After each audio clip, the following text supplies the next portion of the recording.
SSC নিয়োগ দুর্নীতির জামিন সংক্রান্ত মামলায় হাইকোর্টের রিপোর্ট সিবিআই এর। নিম্ন আদালতে বিচার প্রক্রিয়া শুরু করতে চেয়ে কার কার কাছে অনুমতি চাওয়া হয়েছে এবং সেগুলি কি পর্যায়ে রয়েছে সেই সংক্রান্ত রিপোর্ট পেশ করল সিবিআই। এই রিপোর্টে আর কি রয়েছে জানবো। আমাদের সঙ্গে টেলিফোনে রয়েছেন আমাদের প্রতিনিধি শ্রাবন্তী সাহা। শ্রাবন্তী, মন্দিরা মোট 11 জনের তালিকা পেশ করেছে সিবিআই, যেখানে জানানো হয়েছে পার্থ চট্টোপাধ্যায়, যিনি শিক্ষামন্ত্রী ছিলেন, তার জন্য রাজ্যপালের কাছে অনুমতি চাওয়া হয়েছিল এবং সেক্ষেত্রে তিনি এই অনুমতি দিয়েছেন। অন্যদিকে জীবন কৃষ্ণ সাহা বিধায়ক ছিলেন, বিধানসভার অধ্যক্ষর কাছে অনুমতি চাওয়া হয়েছিল, সেই অনুমতিও মিলেছে। অন্যদিকে সুবীরেশ ভট্টাচার্য সহ বেশ কিছু যে সরকারি আধিকারিক রয়েছেন তাদের জন্য রাজ্যের মুখ্য সচিবের কাছে অনুমতি চাওয়া হয়েছিল, কিন্তু সেই অনুমতি এখনো মেলেনি। এরকম 11 জনের নামের তালিকা দেওয়া হয়েছে, যেখানে সিবিআই এই কনসেন্টের কথা বলছে এবং বহু মামলায় এরা যে জামিন মামলাগুলি রয়েছে সেগুলি এই কনসেন্টের উপর, অর্থাৎ রাজ্য আদতে অনুমতি দিচ্ছে কিনা তার উপরেই দাঁড়িয়ে রয়েছে। এটাই আদালত জানতে চেয়েছিল। আজকে সেই রিপোর্ট আকারে সিবিআই জমা দিয়েছে আদালতকে। ধন্যবাদ শ্রাবন্তী। বিধায়কের শপথ গ্রহণ নিয়ে ফের রাজ্যপাল সংঘাত। সায়ন্তিকা এবং রেয়াতের শপথ পাঠ করানোর দায়িত্ব ডেপুটি স্পিকারকে দিয়েছিলেন রাজ্যপাল সিভি আনন্দ বোস। আর সেই দায়িত্ব কি পালন হয়েছে প্রশ্ন তুলে বিধানসভাকে চিঠি দিলেন রাজ্যপাল চিঠিতে লিখেছেন যে তিনি সংবাদ মাধ্যম থেকে জানতে পেরেছেন শপথ বাক্য স্পিকার পড়িয়েছেন। তা কি সত্যি? ডেপুটি স্পিকারকে দায়িত্ব দেওয়ার পরেও কি করে স্পিকার সেই শপথ করালেন? ওই দুই বিধায়কের শপথের ক্ষেত্রে রাজ্যপাল যে দায়িত্ব দিয়েছিলেন তা পালন না হলে আবার নতুন করে 4 জন প্রতিনিধির শপথের অনুমতি কেন চাওয়া হয়েছে প্রশ্ন রাজ্যপালের। পাল্টা কিভাবে শপথ হয়েছে তার বিবরণ দিয়ে চিঠি পাঠান স্পিকার চিঠিতে জানিয়েছেন যে বিধানসভার অধিবেশনে ডেপুটি স্পিকারকে বলা হয়েছিল শপথ বাক্য পাঠ করানোর জন্য, কিন্তু তিনি সম্মত হননি। এরপরে বিধানসভার বাকি বিধায়কদের সম্মতিক্রমে স্পিকার শপথ বাক্য পাঠ করিয়েছেন। এক্ষেত্রে আইনে কি বলা আছে তারও উল্লেখ করেছেন স্পিকার। বিদ্যুতের দাবিতে গ্রামবাসীদের বিক্ষোভে পুলিশের গুলি। মালদার মানিকচকের ঘটনায় তোলপাড় রাজ্য, কিন্তু কেন গুলি চালিয়েছিল পুলিশ? কোথা থেকে গুলি চালানো হয়েছিল এই প্রশ্নের উত্তর খুঁজতে গিয়ে বিস্ফোরক তথ্য উঠে এলো। গতকাল মানিকচকে তখন রণক্ষেত্রের পরিস্থিতি, পুলিশের সঙ্গে বিক্ষোভকারীদের খণ্ডযুদ্ধ চলছে। উত্তেজিত জনতা তাড়া খেয়ে মানিকচক থানার আইসি সহ 8-10 জন পুলিশকর্মী একটি বাড়িতে ঢুকে পড়েন। তাদের মধ্যে একজন পুলিশকর্মী রক্তাক্ত আহত হন। আর পুলিশকর্মীরা ওই বাড়িতে ঢোকার পর হামলা চালায় উত্তেজিত জনতা। এরপরই পুলিশ গুলি চালায়, দাবি বাড়ির বাসিন্দাদের। ঘটনার বিবরণ দিতে গিয়ে এখনও আতঙ্কে শিউরে উঠেছেন ওই বাড়ির মানুষজন। গতকাল থেকে পুলিশও দাবি করেছে আত্মরক্ষার্থেই গুলি চালানো হয়েছিল। অন্যদিকে গতকাল যারা গুলিবিদ্ধ হয়েছেন তাদের মধ্যে একজন 9ম শ্রেণীর ছাত্র। পরিবারের দাবি ওই ছাত্র বিক্ষোভ আন্দোলনের সঙ্গে কোনোভাবেই যুক্ত নয়, তাই পুলিশ কেন এভাবে গুলি চালালো তা নিয়ে বিতর্ক চলছে। তখন অগ্নিগর্ভ পরিস্থিতি মানিকচকের এই এনায়েতপুরে। জনতার সঙ্গে পুলিশের প্রায় খণ্ডযুদ্ধ চলছে। আর তখনই পুলিশের তাড়া খেয়ে পুলিশ কর্মীরা ছুটতে ছুটতে এই বাড়িতে এসেই আশ্রয় নেয় কোনো ক্রমে। তাদের মধ্যে তখন 1 থেকে 2 জন যথেষ্টই আহত, একজনের তো মাথায় গুরুতর আঘাত ছিল। তারপর তারা এখানে আশ্রয় নেওয়ার পরেই এই গেট বন্ধ করে দেওয়া হয়, লাগিয়ে দেওয়া হয় ভেতরের দরজাও, কিন্তু রেহাই নেই তাতেও। এক রাশ উত্তেজিত জনতা তখন শুরু করে দিয়েছে এই বাড়ি ভাঙচুর। শৌচাগার থেকে শুরু করে সামনের যাবতীয় যা কিছু আছে সবই ভাঙতে শুরু করে তারা। রীতিমতো তাণ্ডব চলে, এখনও পর্যন্ত তার চিহ্ন চারিদিকে ছড়িয়ে রয়েছে। ভাঙা মোটরসাইকেল থেকে শুরু করে আশেপাশে জানলা সমস্ত কিছুই ভাঙা। যা বক্তব্য এই পরিবারের, একসাথে 100-এরও বেশি ইট পাথর ছুঁড়ে ছুঁড়ে মারে উত্তেজিত জনতা, চারদিকে ঘিরে নিয়েছে। এবং অভিযোগ যে কেউ তো আবার এই বাড়িতে আগুন জ্বালিয়ে দেওয়ার চেষ্টাটা পর্যন্ত শুরু করে দেয়।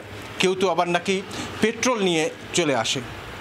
এমনকি যখন পুলিশ কর্মীরা এই গ্রিলের সামনে এই বারান্দাতে এসে দাঁড়ান, তখন বাঁশ দিয়ে তাদেরকে খোঁচানোর জন্য এই বাঁশ দূর থেকে বড় বড় বাঁশ উপর থেকে ফেলা হয় এবং সেই দিক দিয়ে সেখানকার যে আলমারি রয়েছে, শোকেস রয়েছে, সেগুলো পর্যন্ত বাঁশ দিয়ে ভেঙে ফেলা হয়। তারপরে প্রথমে টিয়ার গ্যাস এবং তারপরেই যা শোনা যাচ্ছে যে পুলিশ কর্মীরা এখান থেকেই গুলি চালাতে তারা বাধ্য হন, এই বারান্দা থেকেই তারা গুলি চালাতে বাধ্য হন।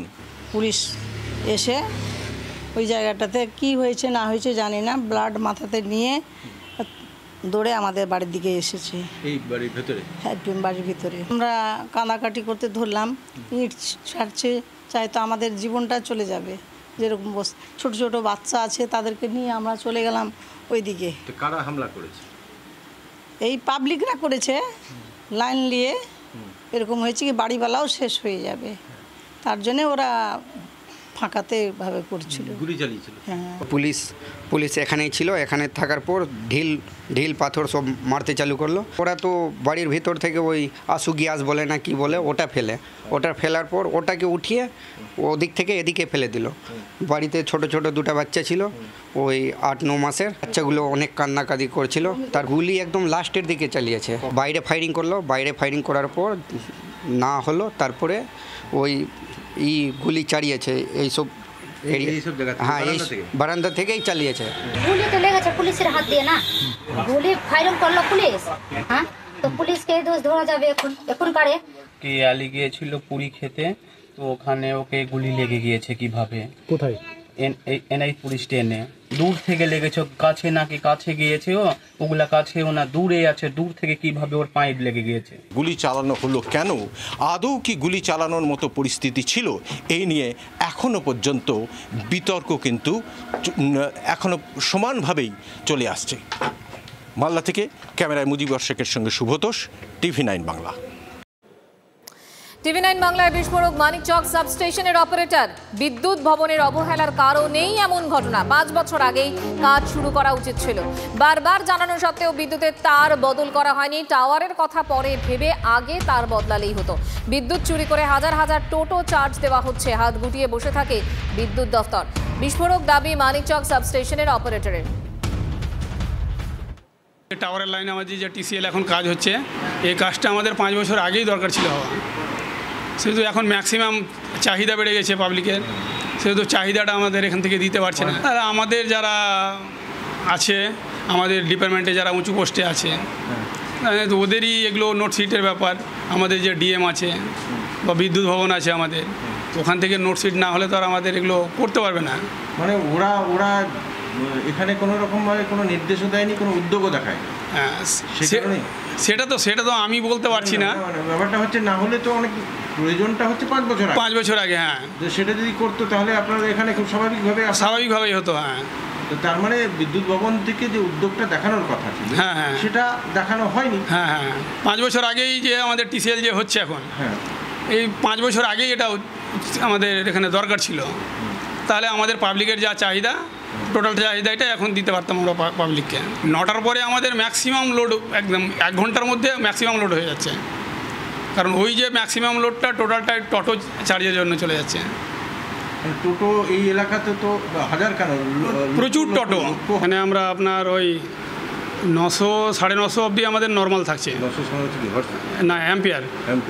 এবার যখনই 950 পার হয়ে যাচ্ছে আমাদের, তখনই আমাদের তার ছিঁড়ে যাচ্ছে, কোথাও জাম্পার আউট হয়ে যাচ্ছে। আমাদের যারা আছে ধরেন অ্যাসিস্ট্যান্ট ইঞ্জিনিয়ার, DM, ওনারা তো জানেই এই ব্যাপারটা।